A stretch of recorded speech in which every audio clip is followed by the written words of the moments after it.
Hi, my name is Debbie Kelly. I'm a field specialist in horticulture with University of Missouri Extension based in Jefferson County, just south of St. Louis. And I'm here to tell you about an exciting grant that the Missouri Department of Agriculture is offering. It's called Food Insecure Urban Agriculture Matching Grant Program. The grant is actually here to assist entities, whether it be nonprofit organizations, farmers markets, producers, who are really interested in helping to alleviate issues in food deserts of making accessibility to those consumers with healthy, good, nutritious local food. There's all types of projects that they're excited to be able to fund. The kicker for this is that there are only specific counties that this grant is available in, and I've listed those on the screen. So it is definitely for urban agricultural counties. So the purpose, again, of the grant is to provide healthy food in a food desert in an urban area.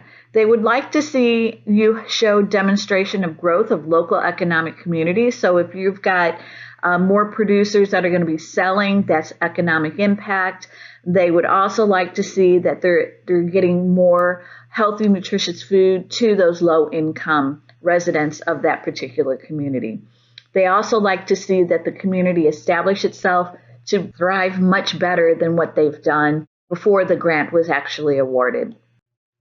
So what are some eligible expenses? You can pay for supplies. So any kind of supplies, most of them will be eligible. You can actually pay for a freezer, cooler, those sorts of things that you might need to increase production and have it so that you can actually keep that product available until it's time for some sort of a market that you'll be using.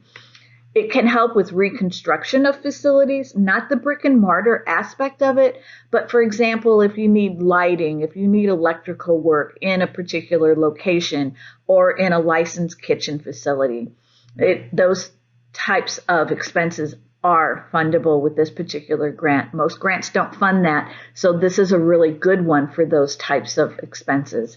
It's also to help expand a current facility if you're small and you're really outgrowing your space and you need to expand, again, not the brick and mortar construction, but some of those other types of expenses are eligible for this particular grant. You can also look at a feasibility to see if your idea and concept of what you might like to do is actually going to work before you start putting some expense to it. Ineligible expenses are food purchases direct because we want to make sure that it comes from the producers and the producers are going to be paid. We also want to, they will not pay for fuel expenses. They will not pay for any kind of salary. You can't use the funds to be able to use them as donations or use as a fundraiser for your particular entity. Supplies and expenses that are not previously approved. So if you're a little concerned about what you might want to do, you want to get a hold of the Department of Ag to make sure that those expenses are eligible before you submit your grant into the Department of Ag. Will not go for purchase or leasing of vehicles or for leasing of a building of any kind.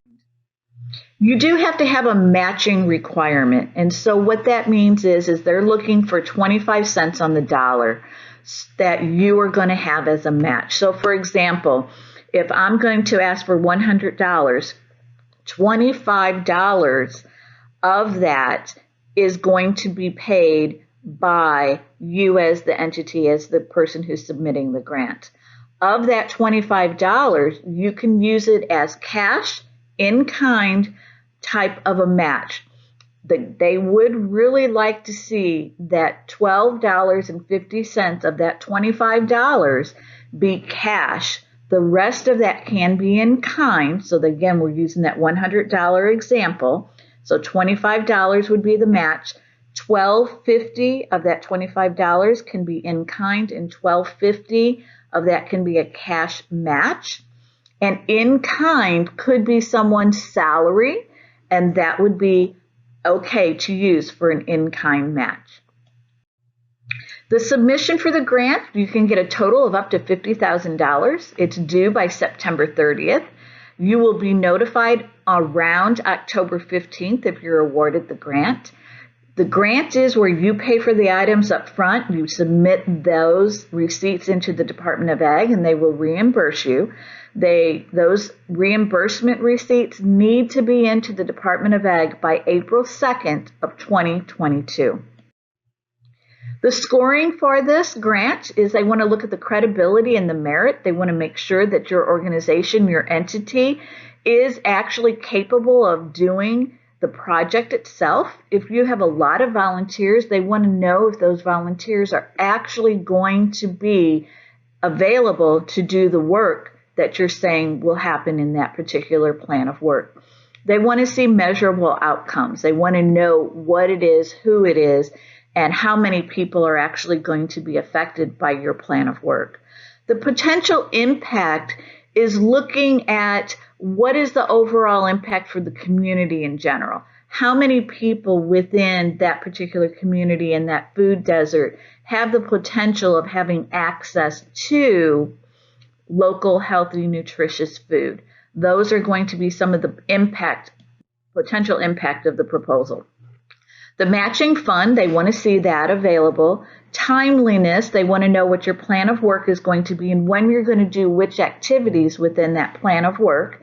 And remember, April 2nd is the last date that you can turn around and submit your receipts for reimbursement. So your timeline really should be within that time span. A partner support, that partner support letter doesn't mean that you have to have another entity that you're sharing that up to $50,000 with. What that partner support means is that you're getting a letter from someone in the community, whether it be the consumers themselves who are looking for local food, could be the mayor, could be someone such as Extension or someone who's familiar with your organization, your entity, who knows about what the work that you do, who knows that you're really able to do this particular work and that you will see it through and that it will be fruitful for the community in the long run. So that's what those letters of support actually mean for that partner support. Here's the website. I realize it's really long and you're watching a video, so I'm going to pause for just a moment.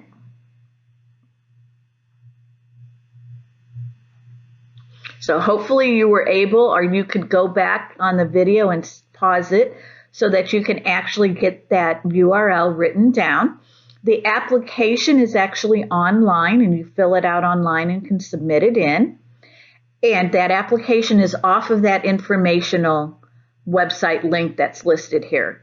For additional information or questions you might have, you can get a hold of Christy Miller, and her email and phone number are listed there. If you've got questions about the grant or have not put grants in, I've done lots of grant submissions and grant reviews. I am more than happy to visit with you about your idea, your concept, help you to fine-tune that concept so that it becomes a good project for submission. And I'm always happy to visit with you about that. My phone number is 736-797-5391, or you can email me, and it'd be my last name, first initial. So again, Debbie Kelly. So it's KELLYD @Missouri.edu, and you spell out Missouri. And again, contact me if you'd like to chat. I'm more than happy to help. Thank you.